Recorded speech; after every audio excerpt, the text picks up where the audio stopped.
I'm loving the warm glow of this makeup look. The peach blush is just my vibe right now. And I used a couple of the products from the next big thing category at Sephora, which is all about the hottest and latest brands. So I'll walk you through the process and highlight a few of these items. Starting with a cream blush, this is the Melt Cosmetics Cream Blush Lights in Golden Hour. It's a really beautiful color, and you can see I'm using a brush to apply. I like to use a brush when I'm using cream blush because I can really control where the product goes, and I can see it developing before my very eyes. So I'm using small strokes, focusing on the apples of my cheeks and then working up toward my temple.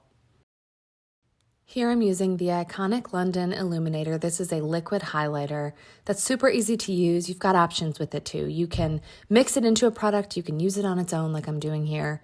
So I've applied it directly to the top of my cheekbone and then my brow bone. You can hit any of the high points of your face. So the bridge of your nose, your forehead, even the cupid's bow of your lip. Anywhere that you want a little reflection and pop is where you want to apply highlighter. But do you see how beautiful it leaves a pearlized look on the skin? I love that. The Patrick Ta Major Brow Shaping Wax is a great product for even the sparsest of brows, which is what I have.